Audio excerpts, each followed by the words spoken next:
So as Andy was saying, I'm an art historian, but I specialize in modern architectural history and design history, as well as contemporary art.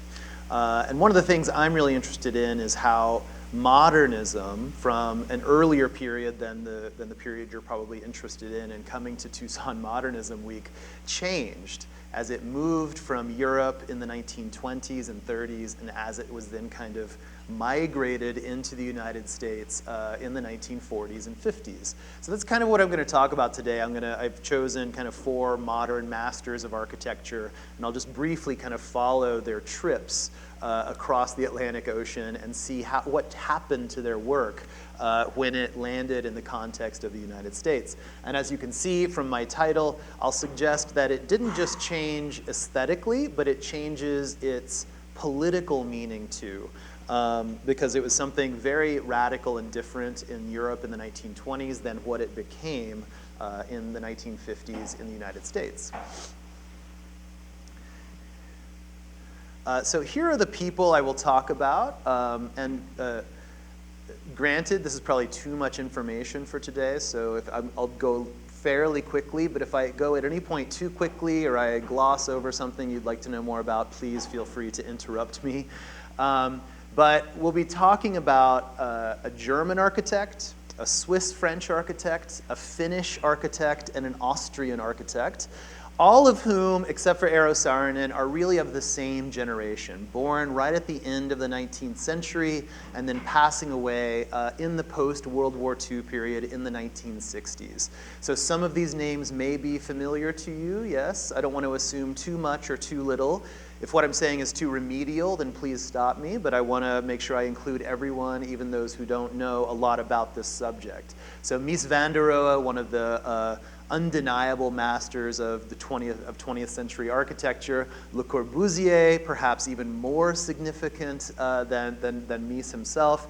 Eero Saarinen, someone not quite as well known, but someone who was really pivotal in the formation of post-war American modern architecture. And then Richard Neutra, an Austrian architect who, and I wanted to have him to represent the West Coast manifestations. So I have hopefully the East Coast represented, the Midwest represented with Mies, and then the West Coast with Neutra.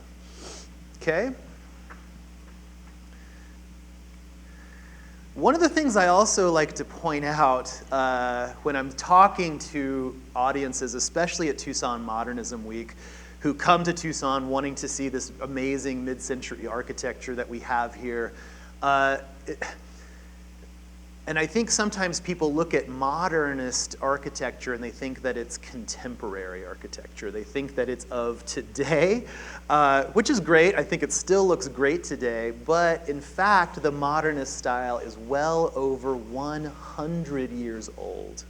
And so when we see modernist architecture now, I mean, we could see it in this format as a historic building that was built in the 1970s, right?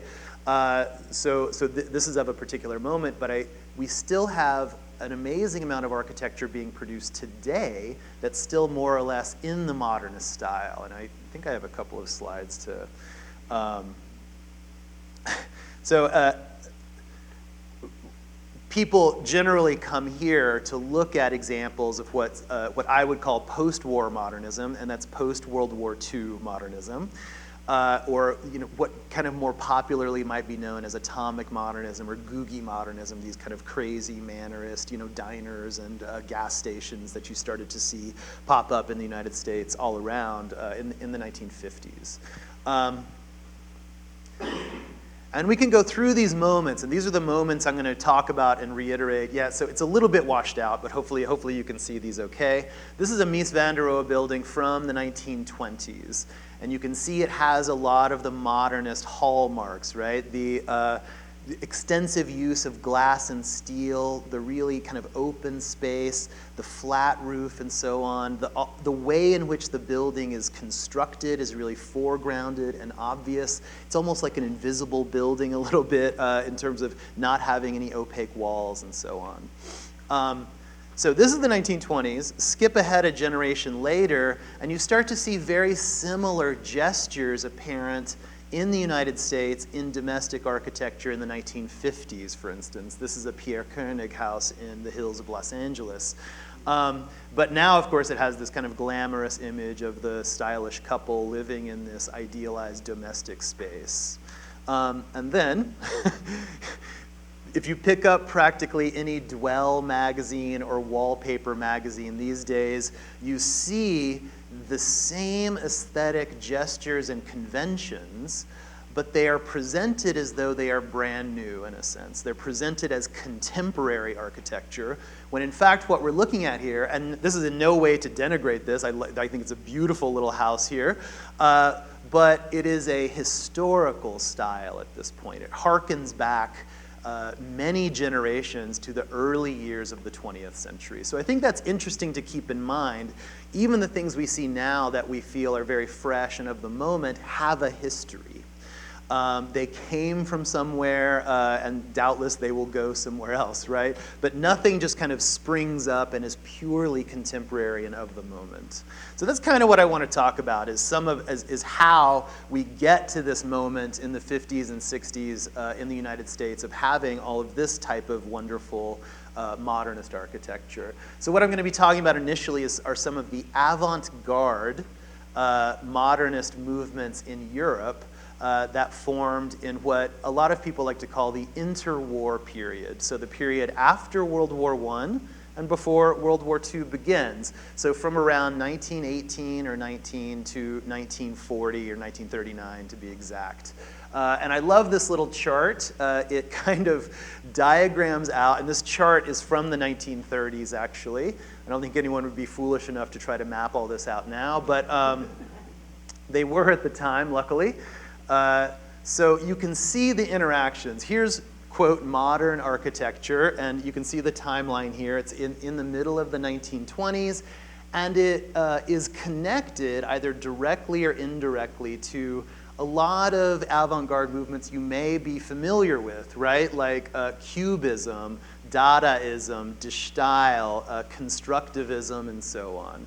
And this is the moment I want to talk about, this moment in the interwar period when all of these dynamic, artistic, and design avant-gardes were kind of coalescing and communicating with one another in order to create what I would call a utopian vision of the world.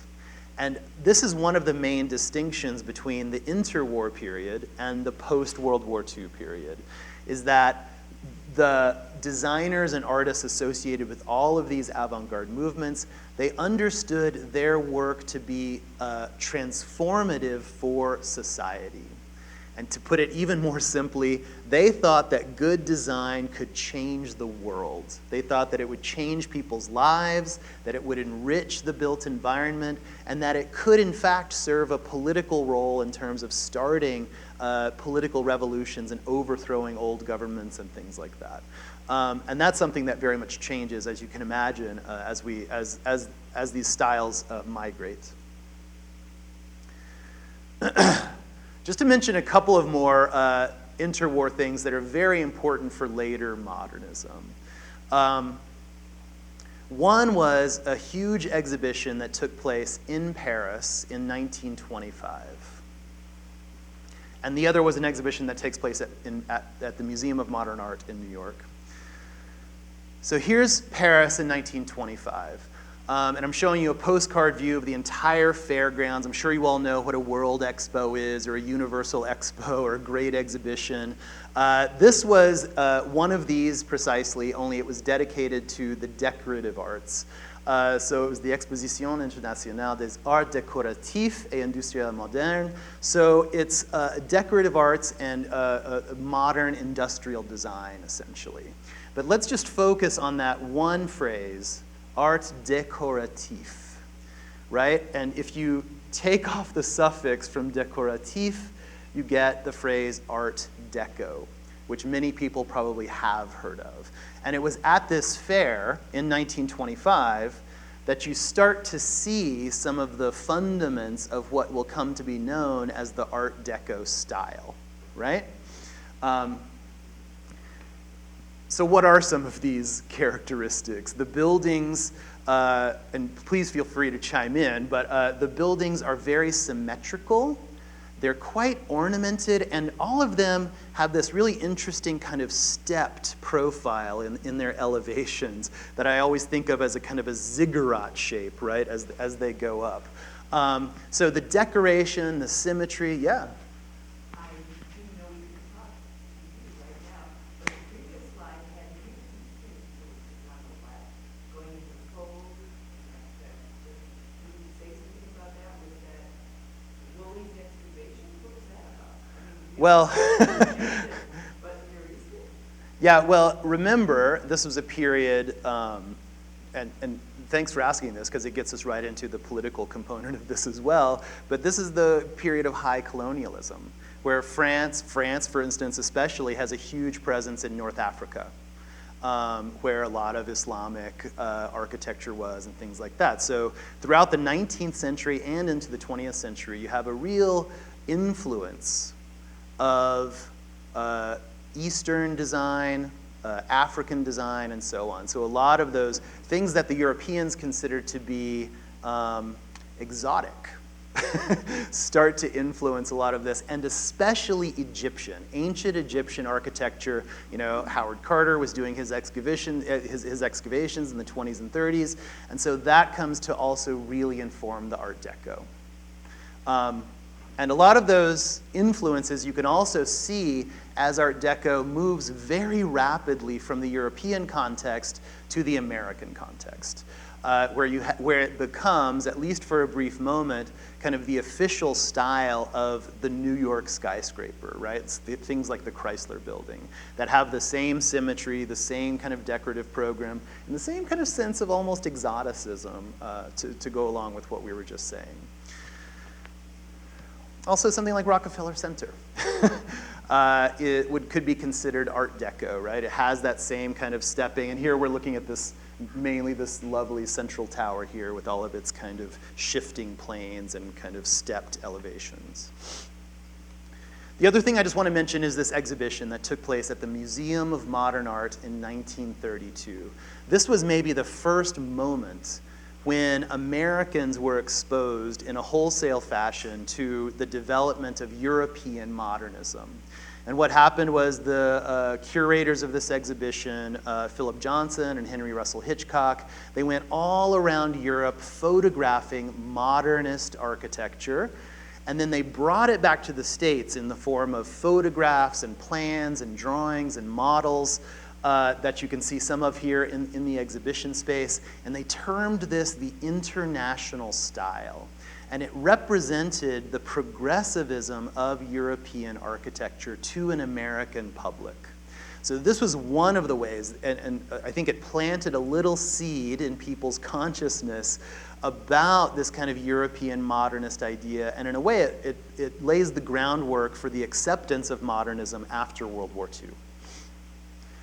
This exhibition would have introduced the names, for instance, of people like Le Corbusier, institutions like the Bauhaus, and designers like Mies van der Rohe, whom we'll also talk about. So these are some pages from the publication that went along with that international style exhibition in 1932, where all the buildings are presented in these beautiful black and white photos, and they look very orthogonal and white and unornamented with their flat roofs, and some of them are elevated off the ground and so on. This is, for instance, Le Corbusier's contribution to what was known as the Weissenhof-Siedlung, which was built in Stuttgart, Germany in 1927. I'll say a word about that in 1 second. So this is Le Corbusier. So he would have been introduced to the audience of this exhibition, in name only. But that building that we just saw was a part of this highly experimental neighborhood development that was built in Stuttgart in 1927 called the Weissenhof-Siedlung. And this was an amazing collection of different types of houses. It was meant to kind of demonstrate the capacity of modern architecture to house the public in Germany. And so you have big apartment blocks, you have small single-family homes and things like that, but all of the buildings were built by different European modernists. So you could go to one place and see buildings by Le Corbusier, by Mies van der Rohe, by Walter Gropius, by Bruno Taut, by many, many of the people who were doing modernist architecture at the time. Precisely. So yeah. So in a way, and thanks for clarifying this. What I'm trying to demonstrate is the Art Deco was kind of more ornamented and mannerist, you might say, but the International style was more of a machine aesthetic that was very plain and very orthogonal, right? So that's absolutely what you're seeing here, and you can see this long apartment block was by Mies van der Rohe. Quite an early project for him. And here's a postcard view of this project. You can see Mies's big, long apartment block there in the middle. And I just want to bring this up to kind of demonstrate what the political stakes were in Germany at the time as these architects were promoting this style. It might be best just to show you. Here's this postcard. Here's another postcard that was produced where a conservative group known as the Bund für Heimatschutz, or the group promoting domestic culture, let's call it, essentially, they didn't have Photoshop, but they Photoshopped in an Arab village. So there's camels, and there are Arabs wearing their robes and things like that, because in a way, this International style did look a lot like Mediterranean vernacular architecture. It was white stucco, it had flat roofs, but this was this group's way of attacking modernism and saying that this is not German. This is, this is primitive, it comes from another culture and so on. So even in the late 20s, you have this almost clash between conservative principles and the more radical or progressive principles of these modernist designers. One of whom was this gentleman, and I just want to spend a little time talking about him, Mies van der Rohe. He's looking very dapper here, as he always did. Mies van der Rohe was associated during his time in Germany with this school that I'll talk a little bit about now called the Bauhaus. Has anyone ever heard of the Bauhaus? Excellent. The Bauhaus, which essentially means building house, right, was, even though they did very little architecture, it was really just an art school. And they did arts and crafts for the vast majority of their short existence. The Bauhaus was founded right after World War I by another very famous modern master architect, Walter Gropius. And in its founding year, in 1919, Walter Gropius published what he called the program for this new school that was in Weimar, Germany. And you can see here that there's an image, an engraving, by actually an American artist, but he was living in Germany, whose name was Lionel Feininger. And this image shows what Feininger called the Cathedral of Socialism. The Cathedral of Socialism. And early on, the Bauhaus had this concept that modernist design and aesthetics could bring people together into a new kind of socialist utopia. And just to contextualize this a little bit, remember that in 1917, Russia was undergoing its own revolutionary war that saw the emergence of socialism as a real political system in the Communist Party and so on in that country. And people all across Europe were very excited, at least before Stalin appeared, about the prospects of a radical kind of socialist democracy. And the architects and teachers at the Bauhaus were also excited about this. So you had this notion that modern architecture was being connected to this radical political program of social change, socialism, and so on. And just a brief note, it would be Walter Gropius who designed, a few years later, the Bauhaus building in Dessau, Germany, in 1926. And this building would really encapsulate so many of the qualities of this modernist architecture. The white walls, the flat roofs, the ribbon windows, the extensive use of glass, steel, and reinforced concrete, all the things that all of you are now very familiar with kind of have some of their first gestures in this building from 1926. How did they communicate these ideas? Because nowadays, for example, no architect is going to say, we're going to change the world to this. How was that done at that time? Or it was just talking to each other, like artists and then... Well, it was a little bit of both. Yeah, mainly, professional architects were talking to other professional architects and talking to other artists in other fields and designers and things like that. But then they would also publish things in the newspaper. There would be newspaper coverage, in what we would call the mass media of these movements and their philosophies and so on. Not that everyone agreed with them or were totally on board, but they were communicating these things. And in architecture journals, these things were published very extensively, and they could travel around the world. In this case, it was the government. So at the end of World War I, Germany underwent its own cultural revolution where the government was overthrown, and they established what was known as the Weimar Republic. That was a very progressive kind of social democracy. And that's where the Bauhaus originally was in Weimar, Germany. But then they decided they didn't want to give them any more money. But the city of Dessau, that's just a little ways outside of Berlin, said, yeah, we'll give you some money. We think you're a really interesting group, and we'll even give you money to build a building. So it was the perfect kind of opportunity for Gropius. However, as we saw earlier with that Arab village kind of collage, the principles of modernist architecture were not accepted by everyone in Germany, and especially as the National Socialist or the Nazi Party came to power in the 1930s, they rejected modernist art and modernist design and modernist architecture as degenerate, as too Jewish, too communist, too radical, essentially, for a proper German culture. And so you see them closing down the Bauhaus in 1933, and then they use the Bauhaus building as a warehouse, essentially, for the remainder of the war. Okay, so back to Mies. Mies was the director of the Bauhaus at the very end. He was the one kind of holding down the fort as the Gestapo literally march in and carried out all of their equipment and things like that. It was Mies who kind of saw that happen, and he understood at that moment that he was not going to be able to practice architecture in the way that he wanted in this country.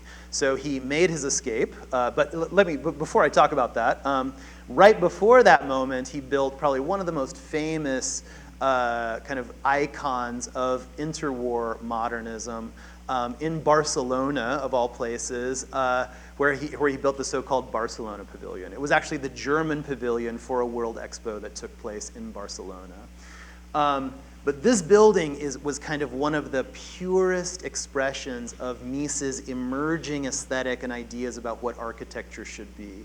You can see it, we're looking at the street here, it's a very low building. It was placed up on this kind of podium structure, a kind of a big concrete slab. You would walk up these stairs, and the whole building is nothing but rectangular planes. It's a flat rectangular plane on top, and it's these planes of marble walls and glass walls that kind of penetrate through the whole building. Here's a plan. So this is the building mass we were just looking at, and you can see the thicker walls are these lovely marble walls, and the thinner walls are all glass. One of the interesting things about this building was that Mies used this rather innovative construction system, which was a series of steel girders and these very strong steel beams that went through the building. And these he left exposed, right? You can see them a little, you can see them barely here. These he left exposed. So he was kind of, and this is not really true, but what he was trying to do was to express the way in which the building was constructed as almost a kind of a gesture of honesty, right? To say, like, people should be able to see how their buildings are made, and that stuff shouldn't be covered up with drywall or stucco or what have you. Yes?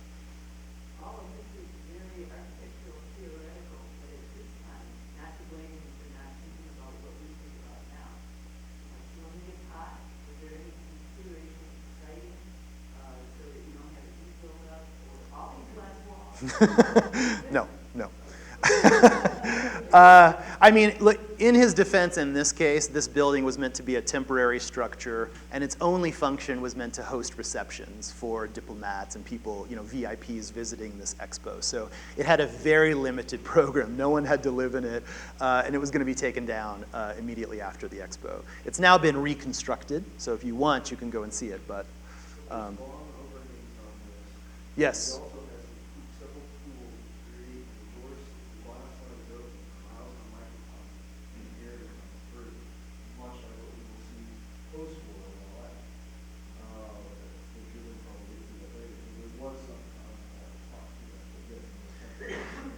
Yeah, but I mean, I have to, that might have been a lovely fringe benefit of having those reflecting pools and overhangs and things like that, but that probably wasn't foremost in his mind, thinking about kind of an ecological design or a climatologically specific design for this particular location.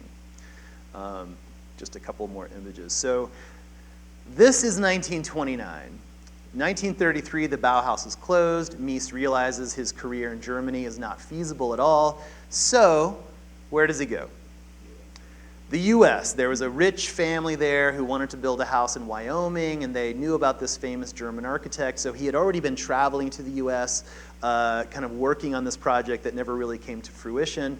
But he was well known enough there, thanks to things like the International Style Show in 1932 and things like that, that he was offered a position in Chicago. So he moves to the Midwest. And one of the first things he starts to build is a private home for this very interesting woman whose name was Edith Farnsworth. And it's kind of in the suburbs of Chicago, in this very bucolic setting near a river, kind of in this kind of grassland area.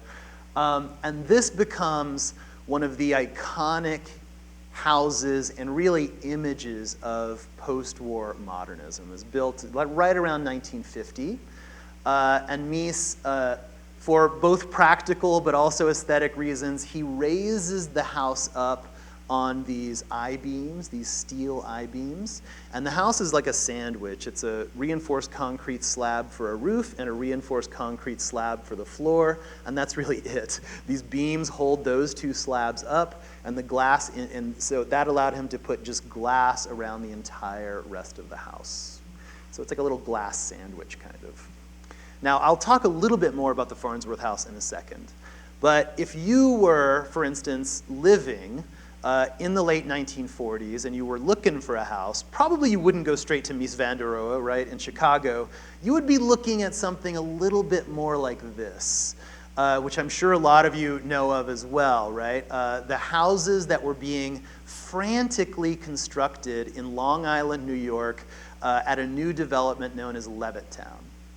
And the houses that were being built there were, as you can see, what we might consider to be traditional or maybe even retrograde or very nostalgic. They had pitched roofs and picket fences, and they were kind of the ideal image of the single-family home for those people returning from the war and starting families and so on. But it would be a mistake to not think of these as modern. Here's an image from a magazine article about these houses. And it was possible for Levitt and his sons to build these so quickly because they actually had an incredibly innovative, almost prefabrication system that they used for these houses. So what you're looking at here is actually on site all of the pieces for a Levittown house, including the built-in appliances. Andy, I love this detail the most, including a picket fence that's there. And so they could bring all of these prefab components to the site. They would just have to kind of level the land, lay the slab, and throw the house up. And they could do all of that incredibly rapidly. So, and let's look at the dates again. So 1947 to 51, right, for this house. 1945 to 51 for this house. William Levitt built an entire town in the time that it took Mies, or even a shorter time than it took Mies to build a single house for a single woman who didn't even have a family. So, which is more modern?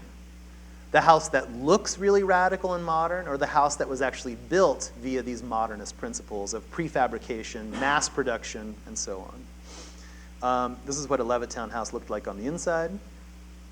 And here, I know this is very heavy-handed, but just to give you this kind of option. And there really was a kind of a cultural debate in popular magazines like Good Housekeeping and House Beautiful about this new modern style and what it represented and how it differed from the typical American architectural styles for something like domestic architecture. Yes? The fact that this town could be built so fast, was that technology, industrialization developed during the war? No, actually, I think a lot of the appliances and things were probably made possible because of wartime technological advances. But I think it was more just the mindset of mass production and assembly line production that had been in place really since the beginning of the 19th century. Which it wasn't really a matter of what technologies you developed, it was just a matter of looking at the labor process in a different way. So it's still very modern, but yeah, it's not as though someone came up with one invention that made this possible. They're all made of wood. Wood and concrete and a couple of really nice appliances, right? So it's not like any of the materials had changed radically or anything. It was just a new approach to building them. A few more pictures of the Farnsworth house. And you can see how this is an incredibly photogenic house. So the house did not just exist for Edith Farnsworth going there on the weekends. The house existed as a big advertisement for Mies van der Rohe, circulating through both specialist professional publications, but also popular publications at the time. Here's a plan, and you can see probably a lot of resemblances to this plan. Right? The Barcelona Pavilion plan that we just looked at. Again, it's this kind of these juxtaposed, shifting, rectangular forms.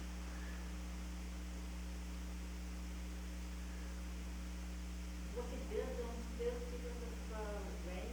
Yeah, it was in a flood zone, so it would often flood in there. So that's ostensibly why they raised it, but I think that Mies must have really liked also this image of that floating house, right? So it's a pretty big piece of property. He probably could have found a better place where that wasn't going to flood quite as much, but I think he didn't care to do that because, I mean, look at this. So you have these images, and the house it's like a spaceship kind of hovering above the ground. Then, as soon as he finished work on the Farnsworth house, Mies got the commission of a lifetime to build a major office tower in the middle of Manhattan, New York, right on the corner of Park and 52nd or 53rd. He built a building for the Seagram Corporation, known, of course, for their alcohol and spirits, a company that had a lot of money, obviously. And this, you can see even the buildings around it. Well, the one back here is later, of course, but you can see these buildings that predate Mies's. The office tower in New York had been either an Art Deco kind of gesture or a very conservative kind of neo-Gothic or whatever. When this building went up, and it was purely glass and steel, it looked like an alien ship had landed, I think. It was totally rectangular. It didn't have any setbacks. In the building mass itself. They put all the setbacks in the plaza, so they just squeezed the building at the bottom instead of having it step back. Here's some more images of this building. And again, just like at the Farnsworth house, Mies attached these steel I-beams to the outside of the building to just kind of really drive home the sense that this was a tectonic gesture, that he was, and I haven't used this term yet, I probably should have, but that he was a functionalist architect, right? That he had exposed the structure, that it was all steel and glass, there was nothing extraneous, nothing that wasn't needed on the building, and so on. Now, what's amazing about both the Farnsworth house and the Seagram building, here's another exquisite photograph by the photographer Ezra Stoller. Suddenly, an architecture that in Europe had stood for progressive socialist ideals, was radical and avant-garde and wanted to change the world, now became the very image of corporate enlightenment. Seagram, the Seagram company, they wanted a building that was sophisticated and high culture. And you can see, even in the color pictures, you can see this better. But there's a kind of a bronze finish. The windows are slightly tinted, and the metal itself is not quite black. It's kind of an almost rusty brown in a sense. So the building looked very luxurious, and this was a complete transformation, right, of building radical architecture for the people to building a sophisticated, beautiful, luxurious building for this major corporation. But what happens is the Seagram building becomes instantly so famous. Here's a view from the interior looking across the street to a wonderful neoclassical building by McKim, Mead, and White. And you can see Mies was actually responding to the symmetry of that building across the street in his building. What happens is that image of the glass and steel skyscraper almost instantly becomes the standard image for major corporations that want to portray themselves as culturally sophisticated. So right across the street, right at catty corner to the Seagram building, the Lever House offices, and this is the soap company, Lever, they still exist. This beautiful bluish glass and steel skyscraper was built by Gordon Bunshaft, who was working at the office of Skidmore, Owings, and Merrill. And SOM, as they're called, would go on to be the most, I think I can say that categorically, the most successful and prolific commercial architects of the 20th century. SOM still exists. I mean, they're all dead, but it's still called SOM. And they have office towers in every country in the world, I would wager.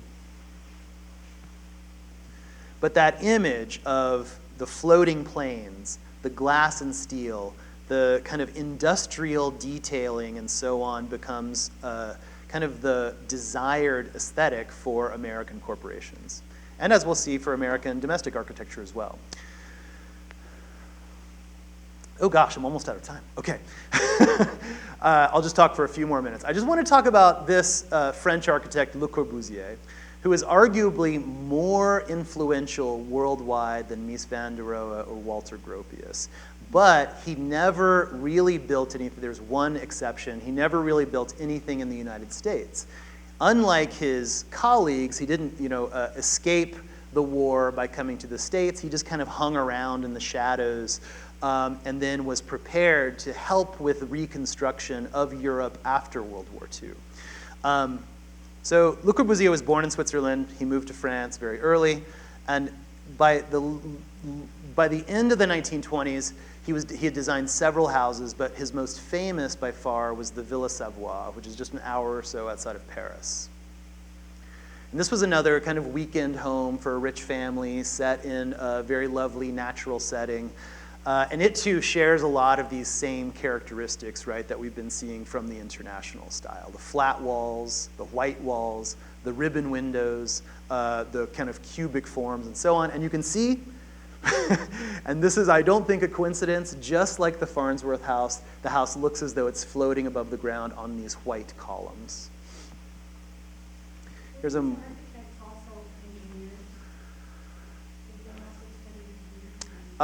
There are some instances where architects would have engineering backgrounds, but in all of the cases that we're discussing, no. They would have worked with engineers, to engineer these things.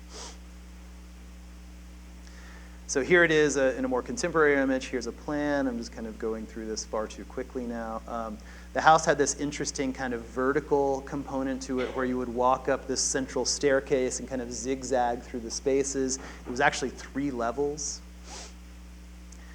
And in this model view, you can see how there's a terrace that's cut out of the top of the house. And you can see that staircase that runs through the middle. Le Corbusier made, really interestingly, a great accommodation for automobiles in this house, which at the time was very unusual. You might have noticed from the plan here, this is the garage. And what do you notice about the garage? 3 cars. Huh? Garage. So this is actually on the ground floor of the house, and there was space for 3 cars, which at the time, a 3-car garage, I mean, was inconceivable in any country. But Le Corbusier really loved the technology of the car. In fact, the house was designed to have this kind of, oh, you can't really see it here. The bottom of the house was circular, so you would actually drive your car underneath the house. You can see the tire tracks here in this very old photo. You would drive your car underneath the house and then go around and park in that garage. And then you would kind of start your ascent up into the... I have to mention this detail, even though I'm trying to wrap up now, but you see the sink? In the entryway of the house on the ground floor, it has these beautiful stairwells going up, and it's a very nice space. But then, almost as a surrealist gesture, there's this sink in the middle of that space. And Le Corbusier saw that sink as a way of washing the world off of yourself before you entered the sacred space of the house, essentially. So it was like an ablution, you know. You would wash your hands, splash some water on your face, get the dirt of the road off yourself, but then you're kind of cleansing yourself to go into this kind of magical space of the house. Then, of course, the war happens, and Europe, unlike the United States, is physically decimated. And while this was an incredible human tragedy, for many architects, it created a great deal of opportunity, because there were people whose houses were essentially blown up, right? Thousands upon thousands of them. And governments all across Europe were looking for a way to rehouse these people as quickly and as efficiently as possible.